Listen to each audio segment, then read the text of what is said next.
ನಮಸ್ತೆ ಸ್ನೇಹಿತರೆ, ಇವತ್ತು ನಾವು 4ನೇ ತರಗತಿ ಕನ್ನಡದಲ್ಲಿ ವೀರಮಾತೆ ಜೀಜಾಬಾಯಿ ಪಾಠವನ್ನು ನೋಡುವ. ಪಾಠ 3, ವೀರಮಾತೆ ಜೀಜಾಬಾಯಿ.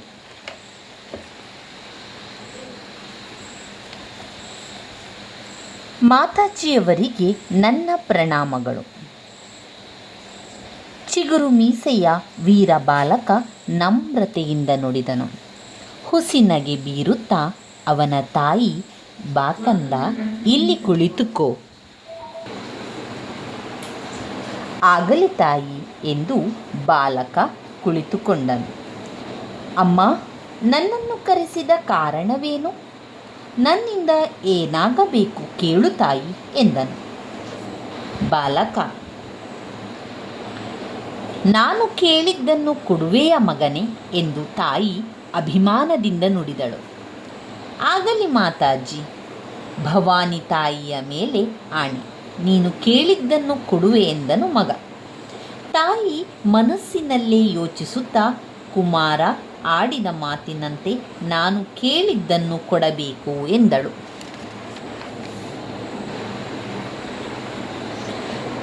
ಕೇಳು ತಾಯಿ, ಅಗತ್ಯವಾಗಿ ನೀಡುತ್ತೇನೆ ಎಂದನು ಮಗ ಸಂತೋಷದಿಂದ. ನಾನು ಧನ್ಯ ಕಂದ, ಈಗ ಹೇಳುವೆನು ಕೇಳು. ಕೊಂಡಾಣ ದುರ್ಗವು ಮೊಘಲರ ವಶದಲ್ಲಿದೆ. ಅದನ್ನು ನೀನು ಗೆದ್ದು ನನಗೆ ಬಹುಮಾನವಾಗಿ ಕೊಡಬೇಕು ಎಂದಳು ಹೆಮ್ಮೆಯಿಂದ ಮಗನನ್ನು ನೋಡುತ್ತಾ ತಾಯಿ. ಈ ರೀತಿ ಸಂಭಾಷಣೆ ನಡೆಸಿದ ತಾಯಿ ಮಗ ಯಾರು ಗೊತ್ತೇ? ಇವರೇ ಭಾರತದ ಇತಿಹಾಸದಲ್ಲಿ ಶಾಶ್ವತ ಸ್ಥಾನ ಪಡೆದಿರುವ ವೀರಮಾತೆ ಜೀಜಾಬಾಯಿ ಹಾಗೂ ಅವಳ ಪುತ್ರ ಮರಾಠ ಸಾಮ್ರಾಜ್ಯದ ಉನ್ನತಿಗೆ ಕಾರಣನಾದ ಛತ್ರಪತಿ ಶಿವಾಜಿ.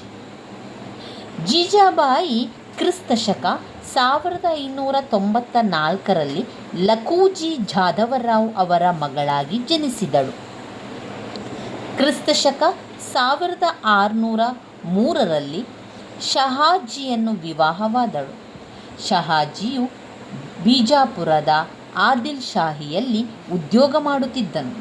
ಕ್ರಿಸ್ತಶಕ 1627ರಲ್ಲಿ ಶಿವನೇರಿ ದುರ್ಗದಲ್ಲಿ ಈ ದಂಪತಿಗಳ ಮಗನಾಗಿ ಶಿವಾಜಿಯು ಜನಿಸಿದನು.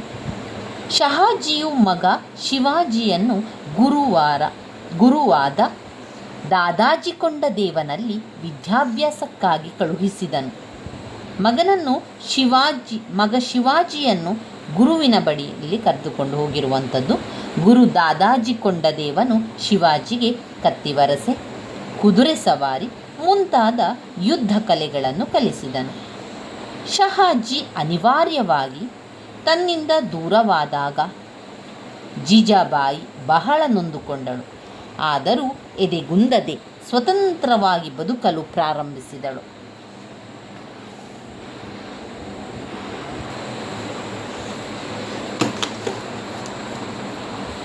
ಮಗನನ್ನು ಓರ್ವ ವೀರ ಯೋಧನನ್ನಾಗಿ ಬೆಳೆಸುವ ಹೊಂಗನಸಿನೊಂದಿಗೆ ಪುಣೆಗೆ ಬಂದು ಅವನೊಂದಿಗೆ ನೆಲೆಸಿದಳು. ಜೀಜಾಬಾಯಿ ಚಾಣಾಕ್ಷ ಹೆಣ್ಣು ಮಗಳು. ಕೇವಲ ಓರ್ವ ಸಾಮಾನ್ಯ ಮಹಿಳೆಯಂತೆ ಬದುಕಿನ ಆಗುಹೋಗುಗಳನ್ನು ನೆನೆದು ದುಃಖಿಸುವ ಹೆಣ್ಣಾಗಿರಲಿಲ್ಲ. ಅಖಂಡ ಭಾರತದಲ್ಲಿ ಮೊಘಲರ ಆಳ್ವಿಕೆಯನ್ನು ಕೊನೆಗೊಳಿಸಲು ಪಣತೊಟ್ಟಳು. ಭಾರತದಾದ್ಯಂತ ಮರಾಠ ಸಾಮ್ರಾಜ್ಯದ ವಿಜಯ ಪತಾಕೆಯನ್ನು ಹಾರಿಸಬೇಕು ಎಂದು ತೀರ್ಮಾನಿಸಿದಳು. ಪರಕೀಯರ ಗುಲಾಮಗಿರಿಯಿಂದ ಹೊರಬಂದು ಸ್ವತಂತ್ರವಾಗಿ ಬಾಳಬೇಕು ಎಂದು ನಿರ್ಧರಿಸಿದಳು. ಶಿವಾಜಿಗೆ ಪ್ರತಿನಿತ್ಯ ರಾಮಾಯಣ, ಮಹಾಭಾರತ ಮುಂತಾದ ಪುರಾಣ ಪುಣ್ಯಕಥೆಗಳನ್ನು ಹೇಳುತ್ತಿದ್ದಳು. ನ್ಯಾಯ, ನೀತಿ, ಸ್ತ್ರೀಯರಲ್ಲಿ ಗೌರವ, ಕಷ್ಟ ಸಹಿಷ್ಣುತೆ ಇತ್ಯಾದಿ ಗುಣಗಳನ್ನು ಚಿಕ್ಕಂದಿನಿಂದಲೇ ಮಗನಲ್ಲಿ ಬೆಳೆಸಿದಳು. ಶಿವಾಜಿಗೆ ವೀರ ಪುರುಷರ ಕಥೆಗಳನ್ನು ಕೇಳುವ, ಸಾಹಸಿ ಕೆಲಸಗಳನ್ನು ಮಾಡುವ ಆದರ್ಶಗಳನ್ನು ಬಾಲ್ಯದಿಂದಲೇ ಬಿತ್ತಿದಳು. ಹೀಗೆ ಜೀಜಾಬಾಯಿ ಮಗನಲ್ಲಿ ಧೈರ್ಯ, ಸ್ವಾಭಿಮಾನ, ಸಾಹಸ, ಸೇವೆ, ತ್ಯಾಗ, ಮುಂತಾದ ಮೌಲ್ಯಗಳನ್ನು ಬಾಲ್ಯದಲ್ಲಿಯೇ ತುಂಬಿದಳು. ಅವನನ್ನು ಉತ್ತಮ ದೇಶಭಕ್ತನನ್ನಾಗಿ ಬೆಳೆಸಿದಳು. ಅಖಂಡ ಮರಾಠ ಸಾಮ್ರಾಜ್ಯದ ಉನ್ನತಿಗೆ ದಾರಿದೀಪವಾದಳು. ಮುಂದೆ ಶಿವಾಜಿಯು ಪ್ರಬಲ ಮೊಘಲ ಸಾಮ್ರಾಟ ಔರಂಗಜೇಬ್ನ ವಿರುದ್ಧ ಹೋರಾಡಿ ಜಯಗಳಿಸಿದನು. ಜೀಜಾಬಾಯಿ ಮಗನ ವಿಜಯೋತ್ಸವಕ್ಕೆ ಬಹಳ ಸಂತೋಷಪಟ್ಟಳು. ರಾಯಗಢದಲ್ಲಿ ಶಿವಾಜಿಯ ಪಟ್ಟಾಭಿಷೇಕವು ಅತ್ಯಂತ ವೈಭವದಿಂದ ನಡೆಯಿತು. ಸ್ವಾಮಿ ರಾಮದಾಸರು ಬಂದು ತಮ್ಮ ಹಸ್ತದಿಂದ ಶಿವಾಜಿಗೆ ಮುಕುಟ ಧಾರಣೆಯನ್ನು ಮಾಡಿದರು. ಜೀಜಾಬಾಯಿ ಶಿವಾಜಿಯು ಬಾಲ್ಯದಲ್ಲಿದ್ದಾಗ ತಾನು ಕಂಡ ಕನಸು ನನಸಾಯಿತು ಎಂದು ಖುಷಿಪಟ್ಟು ಶಿವಾಜಿಯನ್ನು ಆಶೀರ್ವದಿಸಿದಳು. ಅಂದು ಅವಳೂ ಸಹ ರಾಜಮಾತೆ ಎನಿಸಿಕೊಂಡಳು. ಈ ಸಂತೋಷದ ದಿನಗಳನ್ನು ಅನುಭವಿಸಲು ಹೆಚ್ಚು ಅವಕಾಶ ಜೀಜಾಬಾಯಿಗೆ ಲಭಿಸಲಿಲ್ಲ. ಶಿವಾಜಿ ಗದ್ದಿಗೆಯನ್ನೇರಿದ ಕೆಲವೇ ದಿನಗಳಲ್ಲಿ ಹಾಸಿಗೆ ಹಿಡಿದಳು. ಸುಮಾರು 80 ವರ್ಷಗಳ ಕಾಲ ಜೀವಿಸಿದ್ದ ಜೀಜಾಬಾಯಿ ಮರಾಠರ ಅಭ್ಯುದಯ ಕಂಡಳು. ಅನಂತರ ರಾಯಗಢದ ಬಳಿಯಿರುವ ಪಾಚಾಡ ಎಂಬ ಹಳ್ಳಿಯಲ್ಲಿ ಕ್ರಿಸ್ತಶಕ 1674ರಲ್ಲಿ ನಿಧನ ಹೊಂದಿದಳು. ಮನೆಯೇ ಮೊದಲ ಪಾಠಶಾಲೆ, ಜನನಿ ತಾನೇ ಮೊದಲ ಗುರುವು, ಜನನಿಯಿಂದ ಪಾಠ ಕಲಿತ ಜನರೇ ಧನ್ಯರು. ಇವಿಷ್ಟು ಶಿವಾಜಿಯ ಕತೆ, ಅಂದರೆ ವೀರಮಾತೆ ಜೀಜಾಬಾಯಿಯ ಕಥೆಯನ್ನಿಲ್ಲಿ ಕೊಟ್ಟಿದ್ದಾರೆ. ವೀರಮಾತೆ ಜೀಜಾಬಾಯಿ ಯಾವ ರೀತಿ ತನ್ನ ಮಗನನ್ನು ಸಾಕಿ ಸಲಹಿದ್ದಾಳೆ ಎನ್ನುವಂತಹ ವಿವರ ಇಲ್ಲಿದೆ. ಆರಂಭದಲ್ಲಿ ಇಲ್ಲಿ ಜೀಜಾಬಾಯಿ ತನ್ನ ಮಗನನ್ನು ಕರೆಸಿ ಮಾತನಾಡುವಂತಹ ವಿಚಾರ ನಮಗೆ ಇಲ್ಲಿ ಕಾಣುತ್ತದೆ. ಆರಂಭದಲ್ಲಿ ಶಿವಾಜಿಯು ಬಂದು ತಾಯಿಗೆ ನಮಸ್ಕಾರವನ್ನು ಮಾಡುವಂಥದ್ದು.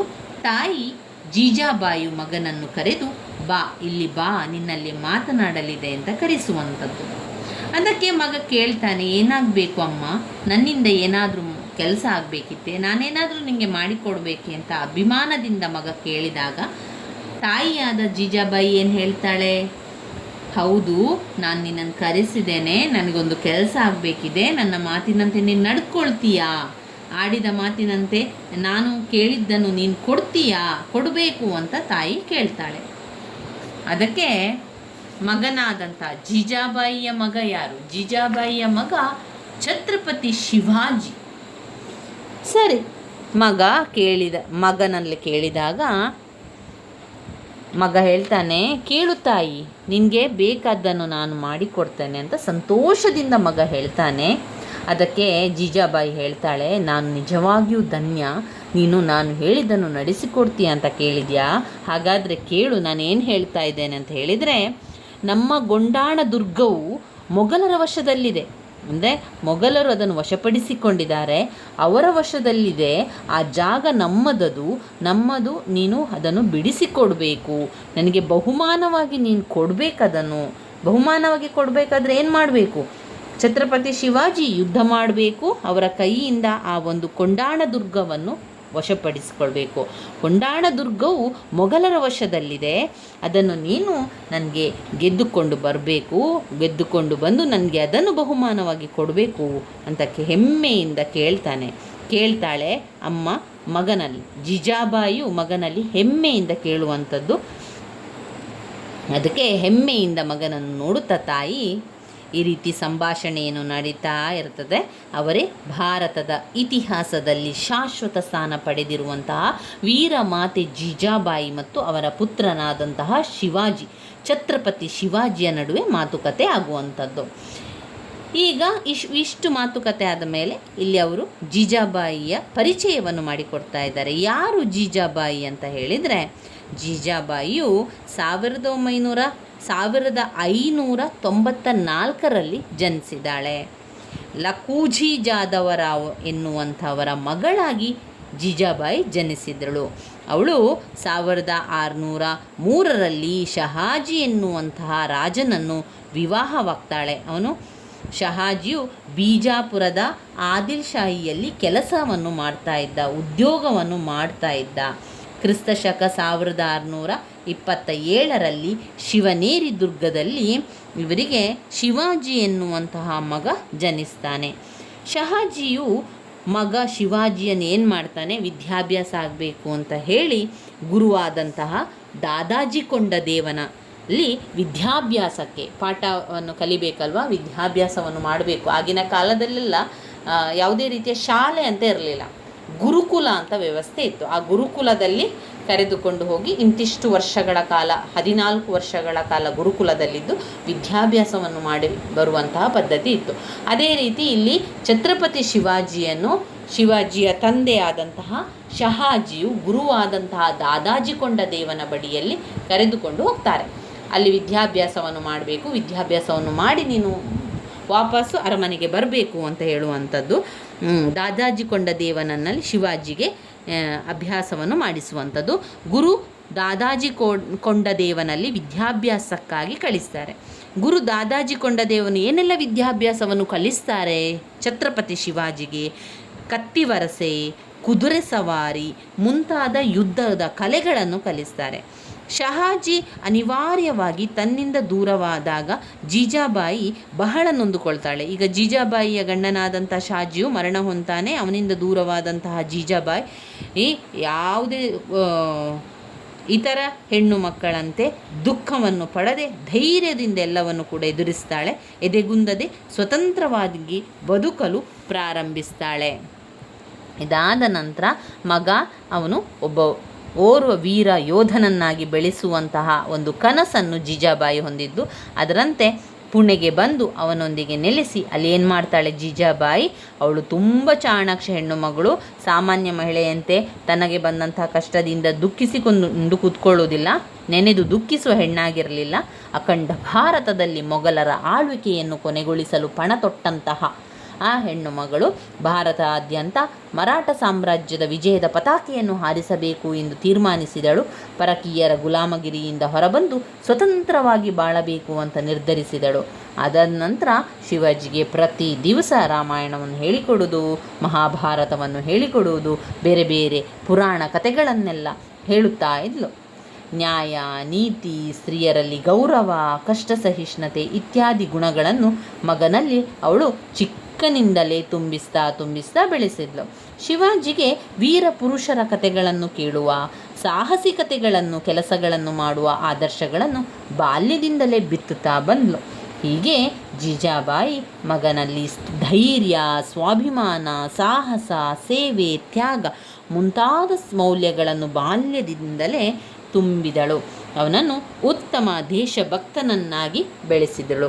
ಅಖಂಡ ಮರಾಠ ಸಾಮ್ರಾಜ್ಯದ ಉನ್ನತಿಗೆ ಅವಳು ದಾರಿದೀಪ ಆಗ್ತಾಳೆ. ಇದಾದ ನಂತರ ಶಿವಾಜಿಯು ಪ್ರಬಲ ಮೊಘಲರ ಸಾಮ್ರಾಟ ಔರಂಗಜೇಬನ ವಿರುದ್ಧ ಹೋರಾಟವನ್ನು ಮಾಡ್ತಾನೆ, ಯುದ್ಧವನ್ನು ಮಾಡ್ತಾನೆ. ಈ ಹೋರಾಟದಲ್ಲಿ ಔರಂಗಜೇಬ್ ಸೋಲ್ತಾನೆ, ಮೊಘಲ್ ಸಾಮ್ರಾಜ್ಯ ಪತನ ಆಗ್ತದೆ. ಶಿವಾಜಿಯು ಜಯಗಳಿಸ್ತಾನೆ. ಜೀಜಾಬಾಯಿ ಮಗನ ವಿಜಯೋತ್ಸವಕ್ಕೆ ಬಹಳ ಸಂತೋಷ ಪಡ್ತಾಳೆ. ರಾಯಗಢದಲ್ಲಿ ಶಿವಾಜಿಯ ಪಟ್ಟಾಭಿಷೇಕವು ಅತ್ಯಂತ ವೈಭವದಿಂದ ನಡೆಯುತ್ತದೆ. ಸ್ವಾಮಿ ರಾಮದಾಸರು ಬಂದು ತಮ್ಮ ಹಸ್ತದಿಂದ ಶಿವಾಜಿಗೆ ಮುಕುಟಧಾರಣೆ ಅಂದರೆ ಕಿರೀಟ ಧಾರಣೆಯನ್ನು ಮಾಡುವಂಥದ್ದು. ಜೀಜಾಬಾಯಿ ಶಿವಾಜಿಯು ಬಾಲ್ಯದಲ್ಲಿದ್ದಾಗ ತಾನು ಕಂಡ ಕನಸು ಈಗ ನನಸಾಯಿತು ಅಂತ ಹೇಳಿ ತುಂಬಾ ಖುಷಿ ಪಡ್ತಾಳೆ. ಅವಳು ತನ್ನ 80ನೇ ವಯಸ್ಸಿನಲ್ಲಿ, ನಂತರ ಹೆಚ್ಚು ಸಮಯ ಅವಳಿಗೆ ಆ ಖುಷಿ ಅನುಭವಿಸಲಿಲ್ಲ. ಯಾಕಂದರೆ ಕೆಲವು ಸಮಯದಲ್ಲಿ ಅವಳು ಹಾಸಿಗೆ ಹಿಡಿತಾಳೆ. ಆಗಾಗಲೇ ಅವಳಿಗೆ 80 ವರ್ಷ ಆಗಿರ್ತದೆ. ನಂತರ ರಾಯಗಢದ ಬಳಿ ಇರುವ ಪಾಚಾಡ ಎಂಬ ಹಳ್ಳಿಯಲ್ಲಿ ಅವಳು 1674ರಲ್ಲಿ ನಿಧನ ಕೂಡ ಹೊಂದಿದ್ಲು ಅಂತ ಹೇಳುವಂಥದ್ದನ್ನು ಕಾಣ್ಬೋದು ಈ ಒಂದು ಕಥೆಯಲ್ಲಿ. ಈ ಕಥೆಯಲ್ಲಿ ಬರುವಂಥ ಪದಗಳ ಅರ್ಥಗಳನ್ನು ತಿಳ್ಕೊಳ್ಳುವ. ಪ್ರಣಾಮ ಅಂದರೆ ನಮಸ್ಕಾರ ಮಾಡುವಂಥದ್ದು, ನಮ್ರತೆ ಅಂದರೆ ವಿನಯದಿಂದ ಕೂಡಿದ, ಗದ್ದಿಗೆ ಅಂದರೆ ಪೀಠ, ಪ್ರಾರಂಭ ಅಂದರೆ ಮೊದಲು, ಅಂತಿಮ ಅಂದರೆ ಕೊನೆ, ಶಾಶ್ವತ ಅಂದರೆ ನಾಶ ಹೊಂದದೆ ಇರುವುದು, ಸ್ವಾಭಿಮಾನ ಆತ್ಮಗೌರವ, ಉದ್ಯೋಗ ವೃತ್ತಿ, ಉನ್ನತಿ ಹಿರಿಮೆ, ಎದೆಗುಂದದೆ ಭಯವಿಲ್ಲದೆ, ನಿರ್ಧಾರ ನಿಶ್ಚಯ, ಹೊಂಗನಸು ಸುಂದರ ಸ್ವಪ್ನ. ಚಾಣಾಕ್ಷ ಸೂಕ್ಷ್ಮ ದೃಷ್ಟಿಯುಳ್ಳವನು. ಪಣ ಪ್ರತಿಜ್ಞೆ. ಪತಾಕೆ ಧ್ವಜ. ಪರಕೀಯ ಬೇರೆಯ. ಗುಲಾಮಗಿರಿ ಅಡಿಯಾಳುತನ. ವೈಭವ ಆಡಂಬರ. ಮುಕುಟ ಕಿರೀಟ. ಅಭ್ಯುದಯ ಅಭಿವೃದ್ಧಿ. ಟಿಪ್ಪಣಿಯನ್ನು ಬರೆಯುವ. ಗೆಲುವು ಸಿಕ್ಕಿದಾಗ ಆಚರಿಸುವ ಸಂತೋಷ ಸಮಾರಂಭವೇ ವಿಜಯೋತ್ಸವ. ಸಾರ್ವಭೌಮ ಅಧಿಕಾರವುಳ್ಳ ರಾಷ್ಟ್ರ. ಚಕ್ರಾಧಿಪತ್ಯ ಸಾಮ್ರಾಜ್ಯ. ರಾಜನಾಗುವವನಿಗೆ ವಿದ್ಯುಕ್ತವಾಗಿ ಪವಿತ್ರ ಜಲಗಳಿಂದ ಅಭಿಷೇಕ ಮಾಡುವಿಕೆ, ಪಟ್ಟ ಕಟ್ಟುವಿಕೆ, ಪಟ್ಟಾಭಿಷೇಕ. ಇನ್ನು ಅಭ್ಯಾಸದ ಕಡೆಗೆ ಬರುವ ಉತ್ತರಗಳನ್ನು ನೋಡುವ. ಮೊದಲನೆಯದಾಗಿ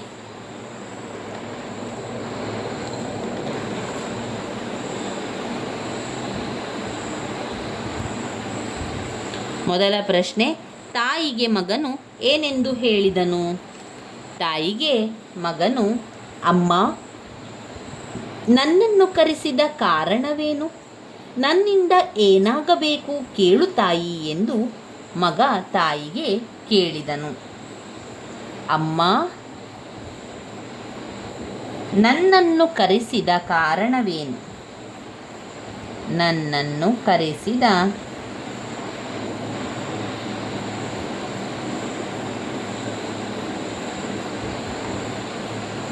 ನನ್ನಿಂದ ಏನಾಗಬೇಕು?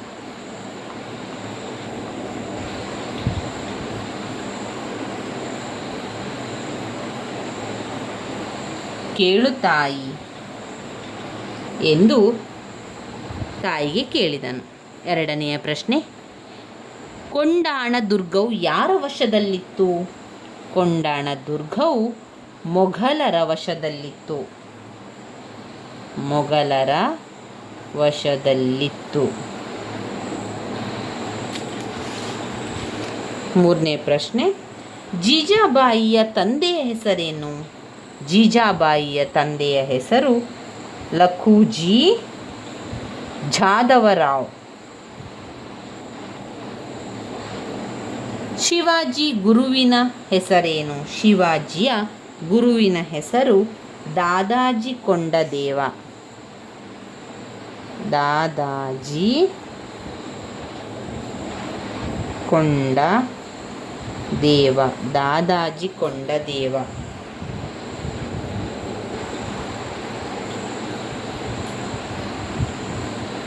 ಇನ್ನು ಕೊಟ್ಟಿರುವ ಪದಗಳಲ್ಲಿ ಸರಿಯಾದ ಪದ ಆರಿಸಿ ಬಿಟ್ಟ ಸ್ಥಳಗಳನ್ನು ಬರೆಯುವ. ಛತ್ರಪತಿ ಶಿವಾಜಿ ತಾಯಿಯ ಹೆಸರು ಜೀಜಾಬಾಯಿ.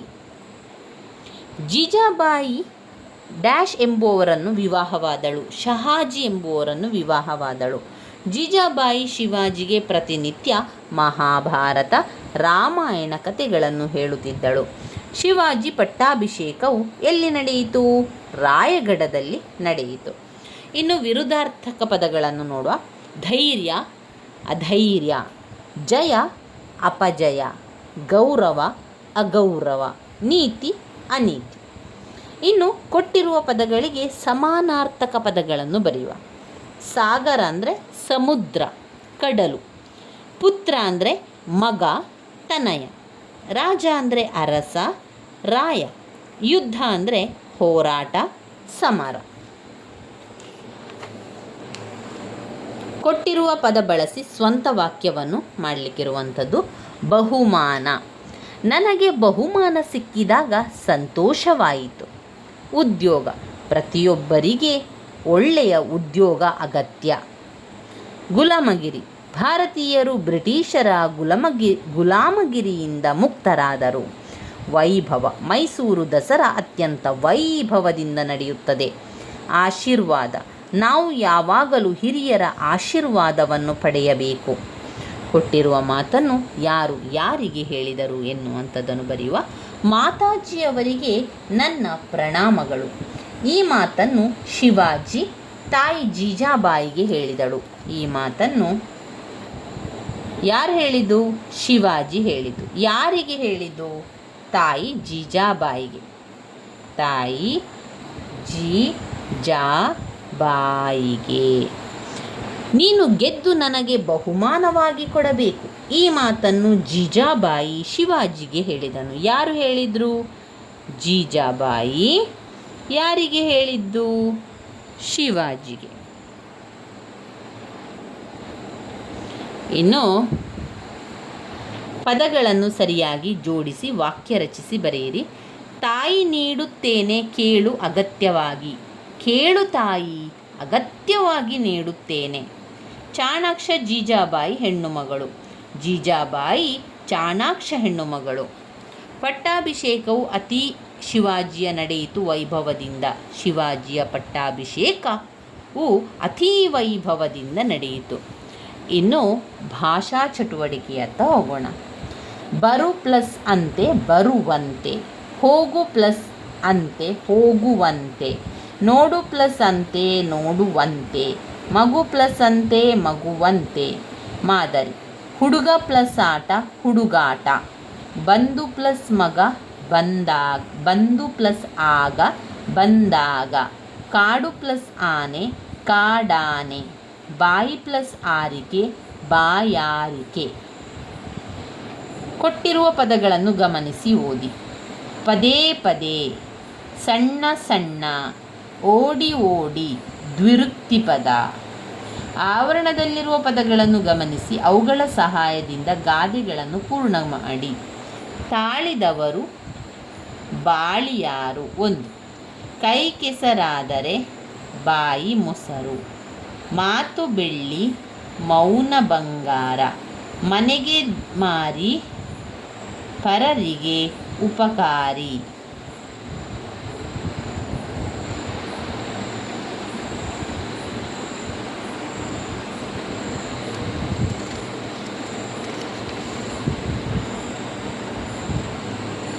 ಇಲ್ಲಿ ಮತ್ತಷ್ಟು ಬಳಕೆ ಚಟುವಟಿಕೆಗಳನ್ನೆಲ್ಲ ಕೊಟ್ಟಿದ್ದಾರೆ. ಇದರಲ್ಲಿ ನೀನು ಜೀಜಾಬಾಯಿಯ ಯಾವ ಗುಣವನ್ನು ಇಷ್ಟಪಡುವೆ, ಏಕೆ ಅಂತ ಕೇಳಿದ್ದಾರೆ. ನಾನು ಜೀಜಾಬಾಯಿಯ ದೇಶಭಕ್ತಿ, ಧೈರ್ಯ ಮತ್ತು ಶಿವಾಜಿಗೆ ನೀಡಿದ ಸಂಸ್ಕಾರವನ್ನು ಇಷ್ಟಪಡುತ್ತೇನೆ. ಏಕೆಂದರೆ ಅವರ ಮಗನಿಗೆ ಬಾಲ್ಯದಿಂದಲೇ ಧರ್ಮರಕ್ಷಣೆಯ ಬಗ್ಗೆ ಬಿತ್ತಿದರು. ನಿನಗೆ ಗೊತ್ತಿರುವ ವೀರಮಾತೆಯ ಹೆಸರುಗಳನ್ನು ಸಂಗ್ರಹಿಸಿ ಪಟ್ಟಿ ಮಾಡಿ. ಕಿತ್ತೂರು ರಾಣಿ ಚೆನ್ನಮ್ಮ, ಒನಕೆ ಓಬವ್ವ, ಅಬ್ಬಕ್ಕ, ಕೆಳದಿ ಚೆನ್ನಮ್ಮ, ರಾಣಿ ದುರ್ಗಾವತಿ, ಮೇಡಂ ಕಾಮ, ಸರೋಜಿನಿ ನಾಯ್ಡು, ಬೆಳವಾಡಿ ಮಲ್ಲಮ್ಮ. ನಿನ್ನ ಮತ್ತು ತಾಯಿಯ ನಡುವೆ ಬೆಳಗ್ಗೆ ಶಾಲೆಗೆ ಹೊರಡುವ ಸಮಯದಲ್ಲಿ ನಡೆಯುವ ಸಂಭಾಷಣೆಯನ್ನು ಊಹಿಸಿ ಬರೆದು ಸೂಕ್ತ ಲೇಖನ ಚಿಹ್ನೆಗಳನ್ನು ಹಾಕಿ.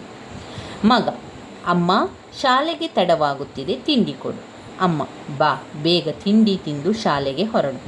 ಸರಿ ಅಮ್ಮ, ತಿಂಡಿಗೆ ಏನು ಮಾಡಿದ್ದೀಯಾ? ತಿಂಡಿಗೆ ಪುಳಿಯೋಗರೆ. ನಿನಗೆ ಇಷ್ಟವಾದ ತಿಂಡಿಯಲ್ಲವೇ? ಮಗ: ಹೌದು, ನನ್ನ ಇಷ್ಟವಾದ ತಿಂಡಿ. ಅಮ್ಮ: ಆಯಿತು, ಶಾಲೆಗೆ ಲೇಟ್ ಆಯಿತು, ಬೇಗ ಹೋಗು. ಆಯಿತು ಅಮ್ಮ ಅಂತ ಹೇಳುವಂಥದ್ದು. ಇವಿಷ್ಟು ಅಲ್ಲಿ ಕೊಟ್ಟಿರುವಂತಹ ಒಂದು ಚಟುವಟಿಕೆಯಾಗಿದೆ.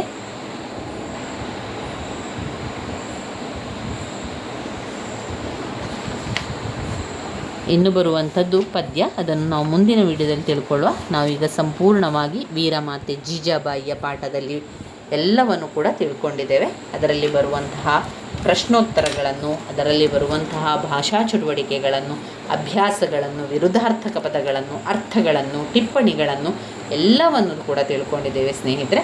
ಮುಂದಿನ ವಿಡಿಯೋದಲ್ಲಿ ಇನ್ನಷ್ಟು ವಿಚಾರಗಳನ್ನು ತಿಳ್ಕೊಳ್ಳುವ. ನನ್ನ ವಿಡಿಯೋಸ್ ಎಲ್ಲ ನಿಮಗೆ ಇಷ್ಟ ಆಗಿದ್ದರೆ ಲೈಕ್ ಕೊಡಿ, ಶೇರ್ ಮಾಡಿ, ಸಬ್ಸ್ಕ್ರೈಬ್ ಮಾಡಲಿಕ್ಕೆ ಮರಿಬೇಡಿ ಸ್ನೇಹಿತರೆ. ಧನ್ಯವಾದಗಳು.